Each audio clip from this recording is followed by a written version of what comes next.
नमस्कार मित्रों। आज मैं आप लोगों को समाज शास्त्रीय परिचय से चैप्टर 5 समाज शास्त्रीय अनुसंधान एवं पद्धतियां पढ़ाऊंगा। तो चलिए शुरू करते हैं। लेके प्रभु का नाम हमारा पहला प्रश्न है। वैज्ञानिक पद्धति का प्रश्न विशेषतः समाज शास्त्र में क्यों महत्वपूर्ण है?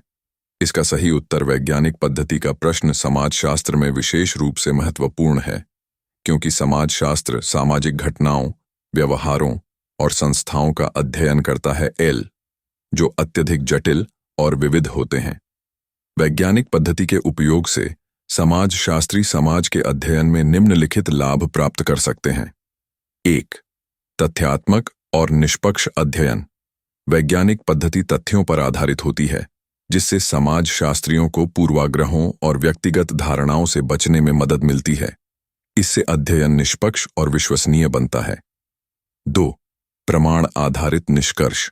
वैज्ञानिक पद्धति में आंकड़ों का संग्रह, विश्लेषण और परीक्षण किया जाता है। इससे समाजशास्त्र में विश्लेषण किए गए निष्कर्ष प्रमाणित होते हैं और उनका वैज्ञानिक आधार होता है। 3. सामान्यता और दोहराव। वैज्ञानिक पद्धति का उपयोग करने से किसी अध्ययन को पुनः दोहराने और जांचने की सुविधा मिलती है। इससे परिणामों की वैधता और विश्वसनीयता सुनिश्चित होती है। 4. संपूर्णता। समाजशास्त्र में कई प्रकार की जटिलताएं होती हैं, जैसे कि विभिन्न सामाजिक संरचनाएं, सांस्कृतिक बदलाव और मानव व्यवहार। वैज्ञानिक पद्धति का उपयोग करके इन जटिलताओं का गहन और व्यापक अध्ययन किया जा सकता है। 5. समस्या समाधान। वैज्ञानिक पद्धति सामाजिक समस्याओं को पहचानने, उनका विश्लेषण करने और उनके समाधान के लिए ठोस तरीके प्रदान करती है। यह नीति निर्माताओं को समाज से जुड़ी समस्याओं के लिए सटीक समाधान खोजने में सहायता करती है। समाजशास्त्र एक अनुशासन के रूप में सामाजिक जीवन के विभिन्न पहलुओं का विश्लेषण करता है और वैज्ञानिक पद्धति इस विश्लेषण को अधिक व्यवस्थित, सटीक और निष्पक्ष बनाती है। हमारा दूसरा प्रश्न है 2. सामाजिक विज्ञान में विशेषकर समाजशास्त्र जैसे विषय में वस्तुनिष्ठता के अधिक जटिल होने के क्या कारण हैं? इसका सही उत्तर है सामाजिक विज्ञान, विशेषकर समाजशास्त्र में वस्तुनिष्ठता, ऑब्जेक्टिविटी को बनाए रखना अधिक जटिल इसलिए होता है क्योंकि यह विज्ञान मानवीय समाज और उसकी गतिविधियों का अध्ययन करता है। इसमें कई कारण शामिल हैं। 1. मानवीय विषय वस्तु। समाजशास्त्र में अध्ययन का केंद्र मनुष्य और उनकी सामाजिक संरचनाएं होती हैं। मनुष्यों की भावनाएं, विचारधाराएं, मूल्य और संस्कृतियां विविध और जटिल होती हैं। इन कारकों के कारण एक पूर्णतः वस्तुनिष्ठ दृष्टिकोण अपनाना कठिन हो जाता है। 2. अनुभवजन्य अध्ययन में कठिनाई। भौतिक विज्ञानों के विपरीत समाजशास्त्र में सामाजिक घटनाओं का प्रयोगशाला में दोहराव करना या उनकी परीक्षण योग्य भविष्यवाणी करना मुश्किल होता है। समाजशास्त्र में डेटा एकत्र करने के लिए सर्वेक्षण, साक्षात्कार या अवलोकन जैसी विधियों का उपयोग किया जाता है, जिनमें शोधकर्ता की व्याख्याएं या पूर्वाग्रहों का प्रभाव पड़ सकता है। 3. मूल्य तटस्थता की चुनौती। समाजशास्त्र का अध्ययन अक्सर उन सामाजिक मुद्दों से जुड़ा होता है जिनमें व्यक्तिगत, नैतिक या राजनीतिक मूल्यों का दखल होता है। शोधकर्ता स्वयं एक सामाजिक इकाई होते हैं और उनकी अपनी सांस्कृतिक पृष्ठभूमि या पूर्वाग्रह शोध पर असर डाल सकते हैं। 4. परिप्रेक्ष्य और दृष्टिकोण का प्रभाव। समाजशास्त्र में विभिन्न सिद्धांत या दृष्टिकोण, जैसे कि संरचनात्मकता, प्रतीकात्मक अंतःक्रिया, संघर्ष सिद्धांत, सामाजिक वास्तविकता की अलग अलग व्याख्या करते हैं। यह सिद्धांत आधारित दृष्टिकोण शोधकर्ता के दृष्टिकोण पर निर्भर होता है और वस्तुनिष्ठता को प्रभावित करता है। 5. परिवर्तनशील सामाजिक संदर्भ। समाज लगातार बदलता रहता है। जिस समाज को आज अध्ययन किया जा रहा है, वह कल बदल सकता है। ऐसे में समाजशास्त्र में अध्ययन किए गए परिणामों को स्थायी या सार्वभौमिक मानना कठिन होता है। इसलिए समाजशास्त्र में वस्तुनिष्ठता बनाए रखना चुनौतीपूर्ण है, क्योंकि इसमें शामिल कारक स्वयं बहुआयामी, जटिल और परिवर्तनशील होते हैं। हमारा तीसरा प्रश्न है, वस्तुनिष्ठता को प्राप्त करने के लिए प्रयत्नों से गुजरना पड़ता है। लिए समाजशास्त्री को किस प्रकार की कठिनाइयों और पर्यटनों से गुजरना पड़ता है? इसका सही उत्तर है वस्तुनिष्ठता, ऑब्जेक्टिविटी को प्राप्त करना समाजशास्त्रियों के लिए एक चुनौतीपूर्ण प्रक्रिया होती है, क्योंकि वे मानव समाज, उसकी संरचना और व्यवहारों का अध्ययन करते हैं। इसमें कई प्रकार की कठिनाइयों और परीक्षाओं का सामना करना पड़ता है। 1. व्यक्तिगत पूर्वाग्रह। समाजशास्त्री भी एक समाज का हिस्सा होते हैं, इसलिए उनके अपने पूर्वाग्रह, व्यक्तिगत मान्यताएं और सांस्कृतिक पृष्ठभूमि उनके शोध पर प्रभाव डाल सकते हैं। इनसे उबरना और एक निष्पक्ष दृष्टिकोण अपनाना मुश्किल होता है। 2. सांस्कृतिक विविधता। समाज का अध्ययन करने के दौरान विभिन्न संस्कृतियों और समाजों के बारे में वस्तुनिष्ठ दृष्टिकोण रखना कठिन हो सकता है। अलग अलग सामाजिक मान्यताएं, परंपराएं और मूल्य प्रणाली को समझना और बिना किसी पक्षपात के उनका अध्ययन करना एक चुनौती है। 3. समाज के प्रति सहानुभूति और दूरी बनाए रखना। एक समाजशास्त्री को अध्ययन का विषय बनने वाले समाज के प्रति सहानुभूति रखनी होती है, लेकिन साथ ही उसे एक वैज्ञानिक दूरी भी बनाए रखनी होती है ताकि वह निष्पक्ष रह सके। यह संतुलन बनाना कठिन होता है। 4. डेटा का संग्रह और व्याख्या। समाज के जटिल पहलुओं का अध्ययन करने के लिए डेटा एकत्रित करना और उसकी व्याख्या करना कठिन होता है।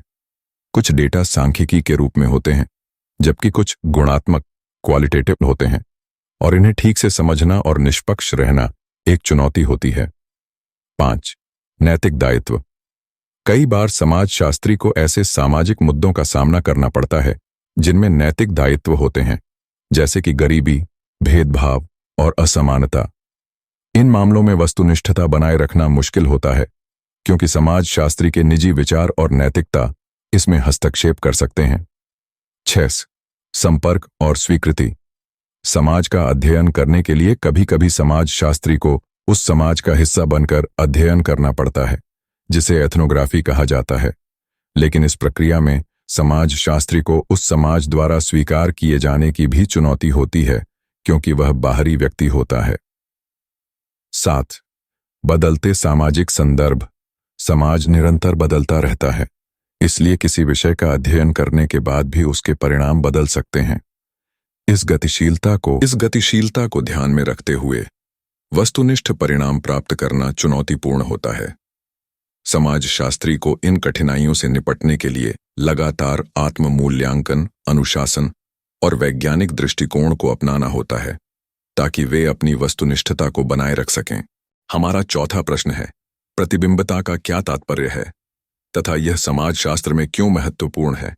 इसका सही उत्तर है, प्रतिबिंबता, रिफ्लेक्सिविटी से तात्पर्य उस क्षमता से है जिसके द्वारा व्यक्ति या समूह अपने क्रियाकलापों, विचारों और व्यवहारों पर विचार कर सकता है, उनका विश्लेषण कर सकता है और उनकी पुनर्समीक्षा कर सकता है।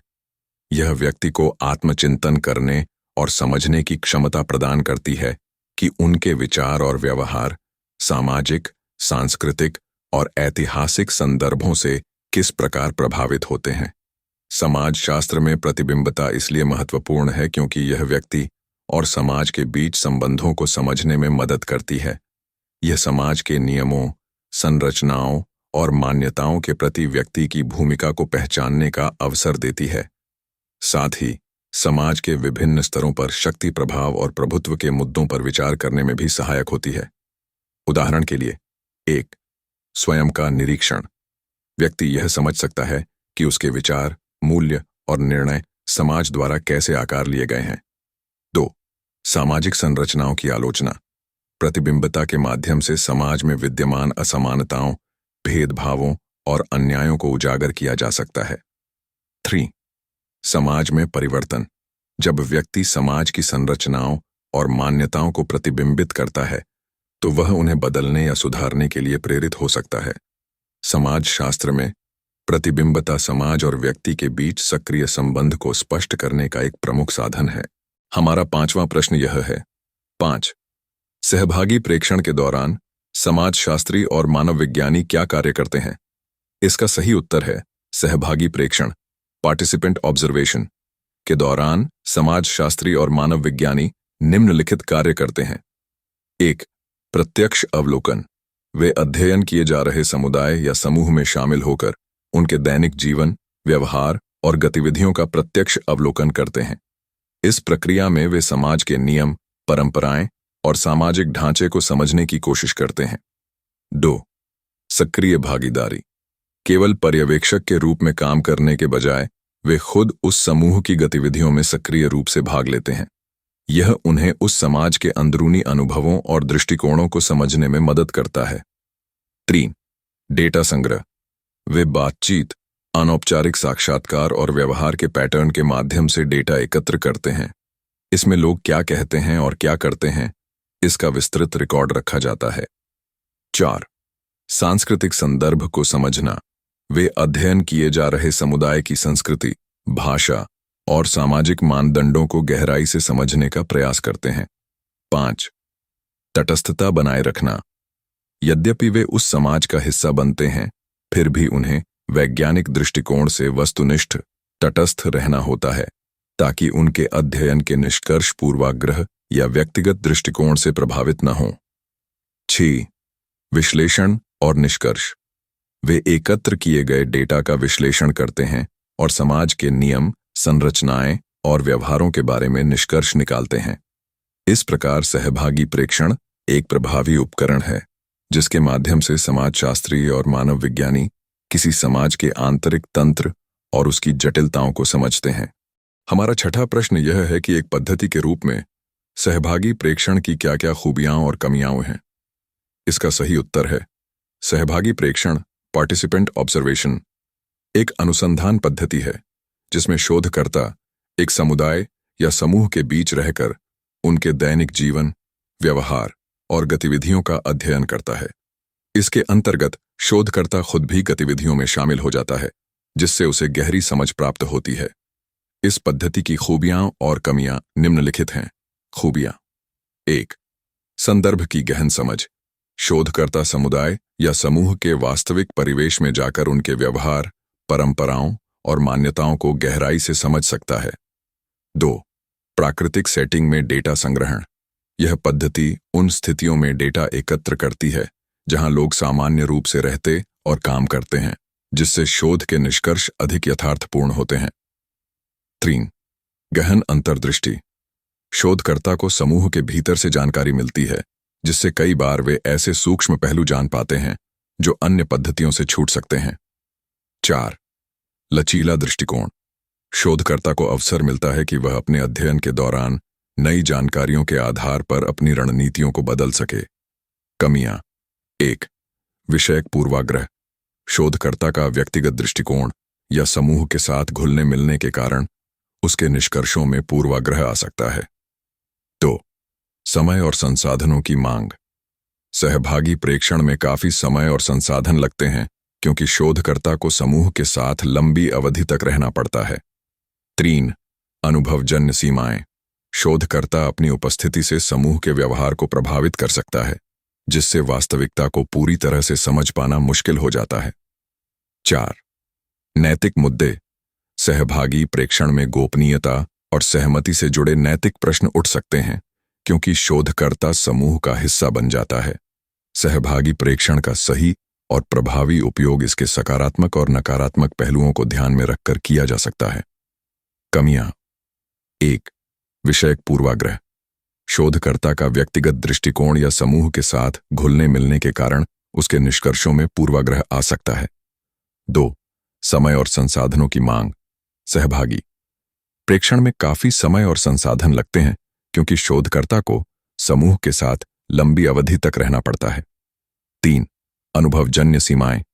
शोधकर्ता अपनी उपस्थिति से समूह के व्यवहार को प्रभावित कर सकता है, जिससे वास्तविकता को पूरी तरह से समझ पाना मुश्किल हो जाता है। 4. नैतिक मुद्दे। सहभागी प्रेक्षण में गोपनीयता और सहमति से जुड़े नैतिक प्रश्न उठ सकते हैं, क्योंकि शोधकर्ता समूह का हिस्सा बन जाता है। सहभागी प्रेक्षण का सही और प्रभावी उपयोग इसके सकारात्मक और नकारात्मक पहलुओं को ध्यान में रखकर किया जा सकता है। हमारा 7वां प्रश्न है कि सर्वेक्षण पद्धति के आधारभूत तत्व क्या हैं? इस पद्धति का प्रमुख लाभ क्या है? इसका सही उत्तर है सर्वेक्षण पद्धति, सर्वे मेथड के आधारभूत तत्व निम्नलिखित हैं। 1. नमूना चयन, सैंपलिंग। इसमें सर्वेक्षण के लिए जनसंख्या का एक प्रतिनिधि समूह चुना जाता है, जिसे नमूना कहा जाता है। 2. प्रश्नावली क्वेश्चनेयर एक व्यवस्थित और संरचित प्रश्नावली तैयार की जाती है जिससे जानकारी एकत्र की जाती है। 3. डेटा संग्रह डेटा कलेक्शन प्रतिभागियों से जानकारी विभिन्न तरीकों से जुटाई जाती है, जैसे कि साक्षात्कार, ऑनलाइन फॉर्म या टेलीफोनिक बातचीत। 4. डेटा विश्लेषण डेटा एनालिसिस एकत्रित डेटा का सांख्यिकीय और गुणात्मक विश्लेषण किया जाता है। 5. परिणाम कंक्लूजन सर्वेक्षण से प्राप्त निष्कर्षों का मूल्यांकन कर रिपोर्ट तैयार की जाती है। सर्वेक्षण पद्धति के प्रमुख लाभ 1. व्यापक कवरेज एक बड़ी जनसंख्या से जानकारी एकत्र करने के लिए उपयोगी है। 2. लचीलापन इसे विभिन्न प्रकार के प्रश्नों और सूचनाओं के लिए अनुकूलित किया जा सकता है। 3. डेटा की वैधता और विश्वसनीयता सही तरीके से किया गया सर्वेक्षण सटीक और विश्वसनीय परिणाम देता है। 4. कम समय में अधिक जानकारी यह एक संगठित प्रक्रिया के माध्यम से कम समय में बड़े पैमाने पर डेटा एकत्र कर सकता है। 5. सापेक्षतः कम लागत अन्य तरीकों की तुलना में यह सस्ता और प्रभावी होता है। 8वां प्रश्न यह है कि प्रतिदर्श प्रतिनिधित्व चयन के कुछ आधार बताएं। प्रतिदर्श सैंपलिंग में प्रतिनिधित्व चयन के आधार निम्नलिखित हो सकते हैं। 1. आकस्मिकता रैंडमनेस प्रतिदर्श को यादृच्छिक रूप से चुना जाता है जिससे पक्षपात बायस को कम किया जा सके और हर इकाई को समान अवसर प्राप्त हो। 2. विविधता डाइवर्सिटी प्रतिदर्श में सभी प्रकार की इकाइयों का समावेश होना चाहिए ताकि विभिन्न दृष्टिकोणों और विविधताओं का सही प्रतिनिधित्व हो सके। 3. आकार सैंपल साइज प्रतिदर्श का आकार पर्याप्त होना चाहिए ताकि परिणाम सांख्यिकीय रूप से महत्वपूर्ण हों और जनसंख्या का समुचित प्रतिनिधित्व कर सके। 4. सांख्यिकीय औचित्य स्टैटिस्टिकल वैलिडिटी चयनित प्रतिदर्श सांख्यिकीय रूप से उचित होना चाहिए ताकि इसके आधार पर किए गए निष्कर्ष विश्वसनीय और सही हों। 5. सुसंगतता कंसिस्टेंसी प्रतिदर्श को चुनने की प्रक्रिया हर बार समान होनी चाहिए ताकि परिणामों में स्थिरता बनी रहे। 6. उद्देश्य पर्पस प्रतिदर्श का चयन उस अध्ययन या शोध के उद्देश्य के अनुरूप होना चाहिए ताकि विश्लेषण के लिए प्रासंगिक डेटा उपलब्ध हो सके। 7. प्रतिनिधित्व के लिए प्रासंगिकता रेलेवेंस टू रिप्रेजेंटेशन प्रतिदर्श उस जनसंख्या का सही प्रतिनिधित्व करे जिस पर अध्ययन किया जा रहा है। इसमें जनसंख्या की मुख्य विशेषताएं समाहित होनी चाहिए। ये आधार सुनिश्चित करते हैं कि प्रतिदर्श विश्वसनीय निष्पक्ष और अध्ययन के उद्देश्यों के लिए उपयुक्त हो। हमारा 9वां प्रश्न यह है कि सर्वेक्षण पद्धति की कुछ कमजोरियों का वर्णन करें। इसका सही उत्तर है सर्वेक्षण सर्वे पद्धति की कुछ प्रमुख कमजोरियां निम्नलिखित हैं। 1. प्रतिनिधित्व की कमी सर्वेक्षण में शामिल किए गए उत्तरदाताओं का समूह पूरे जनसंख्या का सटीक प्रतिनिधित्व नहीं कर सकता, जिससे निष्कर्षों में पूर्वाग्रह आ सकता है। 2. उत्तरदाताओं की ईमानदारी कई बार उत्तरदाता सटीक या ईमानदार उत्तर नहीं देते, जिससे डेटा की विश्वसनीयता पर प्रभाव पड़ता है। उत्तरदाताओं के पूर्वाग्रह या सामाजिक स्वीकार्यता का दबाव हो सकता है। 3. प्रतिसाद दर रिस्पॉन्स रेट अक्सर सर्वेक्षण में भाग लेने वाले लोगों की संख्या कम होती है, जिससे परिणामों की सटीकता कम हो जाती है। यदि प्रतिसाद दर कम होती है तो सर्वेक्षण के निष्कर्ष संपूर्ण जनसंख्या का सही प्रतिबिंब नहीं होते। 4. सीमित जानकारी कई बार सर्वेक्षण के सवाल सीमित होते हैं और उससे गहराई से जानकारी प्राप्त करना कठिन होता है। जटिल मुद्दों को सर्वेक्षण के माध्यम से समझाना मुश्किल हो सकता है। 5. समय और लागत बड़े सर्वेक्षणों के लिए अधिक समय और धन की आवश्यकता होती है, खासकर जब सर्वेक्षण विस्तृत या व्यापक होता है। 6. प्रश्नों की व्याख्या सर्वेक्षण के प्रश्नों को उत्तरदाता अलग अलग तरीके से समझ सकते हैं, जिससे गलत उत्तर या जानकारी में असंगति आ सकती है। 7. उत्तरदाताओं की थकान अगर सर्वेक्षण लंबा हो तो उत्तरदाता थक सकते हैं और उत्तर देने में ध्यान नहीं लगा पाते, जिससे डेटा की गुणवत्ता प्रभावित होती है। ये कमजोरियां सर्वेक्षण की उपयोगिता को सीमित कर सकती हैं और परिणामों की सटीकता पर प्रभाव डाल सकती हैं। हमारा 10वां प्रश्न यह है कि 10 अनुसंधान पद्धति के रूप में साक्षात्कार के प्रमुख लक्षणों का वर्णन करें। इसका सही उत्तर है साक्षात्कार, इंटरव्यू। अनुसंधान पद्धति में एक महत्वपूर्ण उपकरण है जिसका उपयोग विभिन्न क्षेत्रों में जानकारी एकत्र करने के लिए किया जाता है। इसके प्रमुख लक्षण निम्नलिखित हैं। 1. व्यक्तिगत संपर्क। साक्षात्कार में शोधकर्ता और उत्तरदाता के बीच आमने सामने बातचीत होती है, जिससे सीधे और व्यक्तिगत जानकारी प्राप्त होती है। 2. लचीलापन। साक्षात्कार की प्रक्रिया लचीली होती है। शोधकर्ता सवालों को स्थिति के अनुसार बदल सकता है और उत्तरदाता के जवाबों के आधार पर नए सवाल भी पूछ सकता है। 3. गहराई से जानकारी प्राप्ति। साक्षात्कार के दौरान शोधकर्ता को उत्तरदाता से विस्तृत और गहन जानकारी प्राप्त करने का अवसर मिलता है। 4. अनुकूलनशीलता। शोधकर्ता साक्षात्कार की प्रक्रिया को समय और स्थान के अनुसार अनुकूलित कर सकता है, जिससे उत्तरदाता आराम से अपने विचार व्यक्त कर सके। 5. गैर मौखिक संकेतों का अवलोकन। साक्षात्कार के दौरान शोधकर्ता उत्तरदाता की शारीरिक भाषा, भाव-भंगिमा और स्वर का भी अध्ययन कर सकता है, जो अतिरिक्त जानकारी प्रदान करता है। 6. प्रत्यक्ष प्रतिक्रिया। साक्षात्कार में सवालों के जवाब तुरंत मिलते हैं, जिससे शोधकर्ता उत्तरदाता के दृष्टिकोण को तुरंत समझ सकता है और नए सवालों की रचना कर सकता है। 7. विविध प्रकार। साक्षात्कार कई प्रकार के हो सकते हैं, जैसे संरचित, स्ट्रक्चर्ड, अर्धसंरचित, सेमी स्ट्रक्चर्ड और असंरचित, अनस्ट्रक्चर्ड। हर प्रकार की प्रक्रिया अलग अलग उद्देश्यों के लिए उपयोगी हो सकती है। 8. प्रतिक्रिया की सत्यता। साक्षात्कार में उत्तरदाता से प्राप्त जानकारी की प्रामाणिकता का आकलन आसानी से किया जा सकता है, क्योंकि शोधकर्ता उत्तरदाता की प्रतिक्रियाओं को सीधे देख और समझ सकता है। ये लक्षण साक्षात्कार को अनुसंधान में एक प्रभावी और व्यापक रूप से इस्तेमाल किया जाने वाला उपकरण बनाते हैं। अगर आपको मेरा वीडियो पसंद आया है तो कृपया इसे लाइक करें, सब्सक्राइब करें और अपने भाई को शेयर करके सपोर्ट दें। अगर आप भी ऐसा YouTube वीडियो बनाना चाहते हैं तो फिल्मोरा, 11 लैब और हाइपर AI आपके चैनल को बढ़ाने के लिए सबसे अच्छे प्लेटफॉर्म हैं। साथ मिलकर अपनी YouTube यात्रा को आगे बढ़ाएं। जय हिंद।